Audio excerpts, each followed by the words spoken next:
ሰላም ጤና ይስጥልኝ ውድ የተከበራችሁ የቡና ሚዲያና ኮሙኒኬሽን ቤተሰቦች የሰዓቱን ዜናዎች ነው።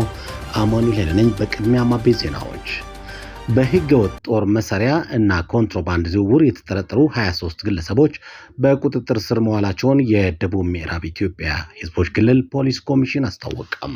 የገጠሩ ማህበረሰብ ኑሮ ለመቀየር የተጀመረው ስራ ተጠናክሮ ሊቀጥል እንደሚገባ አፈ ጉባኤ ታገሰ ጫፎ ገለጹ። በጌዲዮ ዞን የሚገኙ የአልኮል መጠጥ ቤቶች ከምሽቱ 12 ሰዓት በኋላ እንዳይሰሩ የሰዓት እላፊ ገደብ መጣሉ ተገለጸ። ትራምፕ ደቡብ ኮሪያ ከመድረሳቸው በፊት ሰሜን ኮሪያ ተቃውሟን ለማሰማት ሚሳኤሎችን አስወነጨፈች። የአሜሪካ ፕሬዝዳንት ዶናልድ ትራምፕ እና የቻይናው መሪ ሺ ጂንፒንግ በደቡብ ኮሪያ ቡሳን ተገናኝተዋል ተባለ።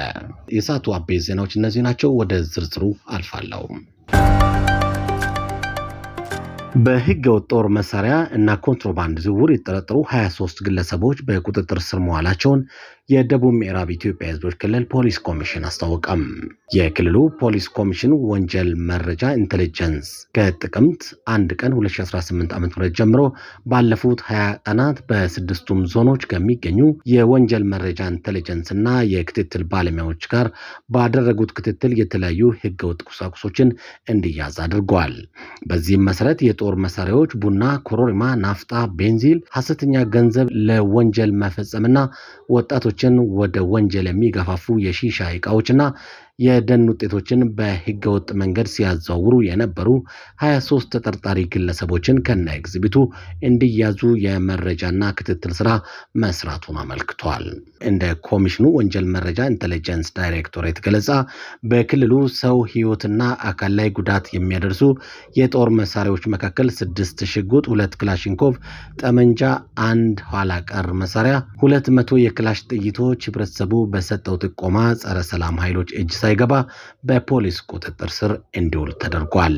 ተጠርጣሪዎቹ በህግ ቁጥጥር ስር እንዲውሉ የህብረተሰቡ ሚና የጎላ መሆኑን ያመለከተው የወንጀል መረጃ ኢንተለጀንስ የክልሉን ሰላምና ደህንነት ለማስጠበቅ በሚደረገው እንቅስቃሴ ህዝቡ ከጸጥታ ጎን በመሆን መረጃ በመስጠት እንዲተባበር ጥሪውን አቅርቧል ሲል የክልሉ ፖሊስ ኮሚሽን የህዝብ ግንኙነት ኮሚኒኬሽን ዳይሬክቶሬት ዘግቧል።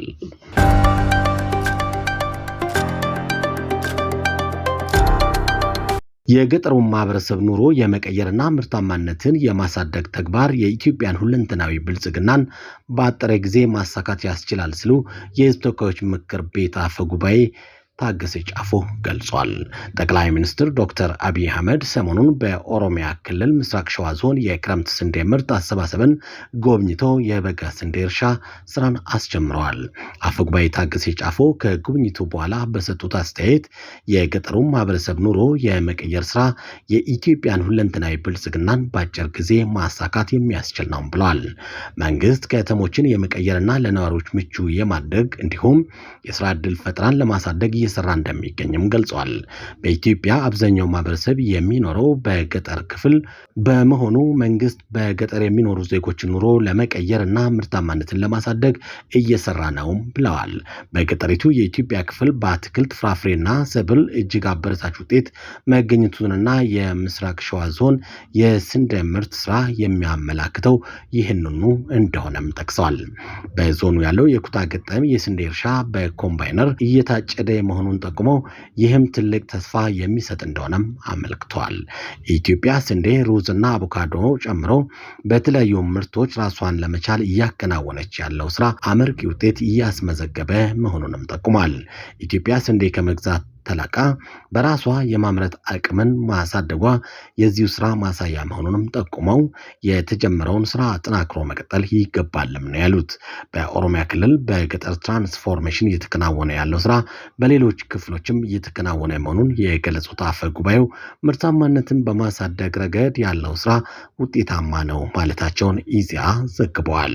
የገጠሩን ክፍል ለመቀየር እየተከናወነ ያለው ስራ አበረታች መሆኑንና ተደራሽነቱን በማስፋት የኢትዮጵያን ብልጽግና በአጠረ ጊዜ እንደሚያሳካ አያጠራጥርም ሲሉም ጠቅሷል። በጌዲዮ ዞን የሚገኙ የአልኮል መጠጥ ቤቶች ከምሽቱ 12 ሰዓት በኋላ እንዳይሰሩ የሰዓት ኢላፊ ገደብ መጣሉ ተገለጸ። መጠጥ ቤቶቹና ሰዓት ኢላፊ ገበያ በጤና፣ በኢኮኖሚ፣ በትምህርት፣ በሰላምና ጸጥታ፣ በሴቶችና ህፃናት፣ በባህል እሴት ላይ ከፍተኛ ተጽዕኖ እያሳደረ በመሆኑ በጌዲዮ ዞን የሚገኙ መጠጥ ቤቶች እና ገበያዎች ከምሽቱ 12 ሰዓት በኋላ እንዳይሰሩ የሰዓት ኢላፊ ገደብ መጣሉን የዞኑ ጤና መምሪያ ኃላፊ አቶ አንዱዓለም ማሞ ተናግረዋል። መጠጥ ቤቶቹ ለጸጥታና ለክፉ ወንጀሎች 80 በመቶ መነሻ ከመሆናቸው በዘለለ እንደ HIV፣ ቲቪ፣ አባለዘር፣ ጉበት፣ ካንሰርና ለተለያዩ ተላላፊና አስከፊ በሽታዎች ተጋላጭ በማድረግ ለከፋ ሞት እየዳረጉ እንደሚገኙም ገልጿል። ከወንጀል አንጻር ግድያ፣ አስገድዶ መድፈር፣ ስርቆት፣ ዝርፊያና አደንዛዥ እጽ ዝውውር እንዲበራከት ዋነኛ መንስኤ መሆኑንም ጠቁሟል። በትምህርት ቤቶች አቅራቢያ መጠጥ ቤቶች፣ ሺሻና ቁማር ቤቶች ሙሉ ለሙሉ እንዳይኖሩ ይደረጋል ሲሉም አቶ አንዱዓለም ተናግረዋል። የአልኮል መጠጥ የጤና አስከፊነት የሃይማኖት ተቋማት ትምህርት ቤቶችን የተለያዩ አማራጮችን በመጠቀም ግንዛቤ የመፍጠር ስራ እየተሰራ እንደሚገኝም ገልጸዋል።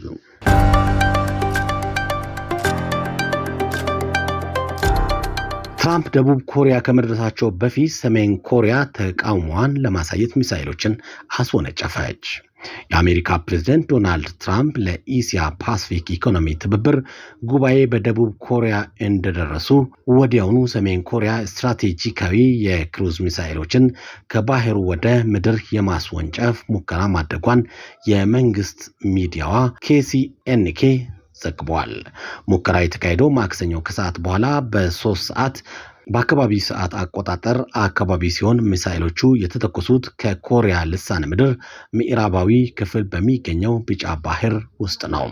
የሰሜን ኮሪያ የመንግስት ሚዲያ እንዳለው ሚሳኤሎቹ በተወሰነላቸው መስመር ላይ ከ2 ሰዓት በላይ ከ7800 ሴኮንድ በላይ በአየር ላይ ከበረሩ በኋላ ኢላማቸውን በትክክል መምታት ችለዋል። የደቡብ ኮሪያ ተንታኞች እንደሚገምቱት እነዚህ ሚሳኤሎች እስከ 1500 ኪሎ ሜትር የመምታት አቅም እንዳላቸው ነው።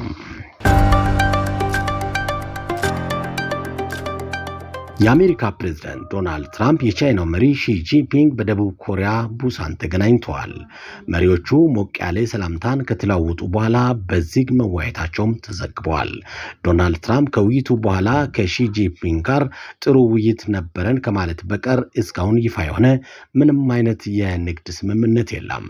ዶናልድ ትራምፕ ከውይይቱ በኋላ በኤርፖርት ለጋዜጠኞች በሰጡት ማብራሪያ መልካም የሚባል ውይይት ማድረጋቸውንና ጥሩ ውሳኔዎች ላይ መድረሳቸው በግርድፉ ተናግረዋል። በርካታ ጠቃሚ ነጥቦች ላይ ድምዳሜ አግኝተዋል፣ በቅርቡም እናሳውቃለን ብለዋል ትራምፕ።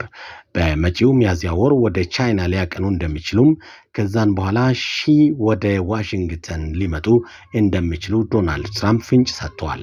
በውይይታቸው ወቅት የታይዋን ጉዳይ ተነስቶ ከሆነ በሚል ከጋዜጠኞች ለቀረበላቸው ጥያቄ ትራምፕ በውይይታቸው ፈጽሞ የታይዋን ስም አለመጠቀሱን ገልጿል። በዩክሬን ጉዳይ ላይ ቤጂንግ እና ዋሽንግተን በጋራ ለመስራት ስምምነት ላይ መድረሳቸውን አሳውቀዋል።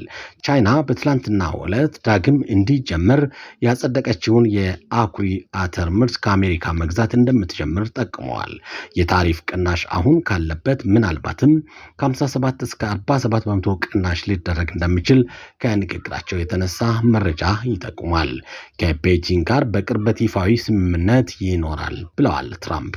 በኢሲያ በነበራቸው ይፋዊ ስራ ጉብኝት የሰሜን ኮሪያው መሪ ኪም ጆንግ ኡን ሳያገኙ ቢመለሱም ዳግም እንደሚመጡና እንደሚያገኟቸውም ገልጿል። ከኪም ጆንግ ኡን ጋር ጥሩ ወዳጅነት አለኝም ብለዋል ትራምፕ። ከቡና ሚዲያና ኮሚኒኬሽን የሰዓቱ ዜናዎችን ይመስላሉ። አማኑኤል ኃይሌ ከቡና ሚዲያና ኮሚኒኬሽን ዜናዎችን አሰማው። ጤና ይስጥልኝ።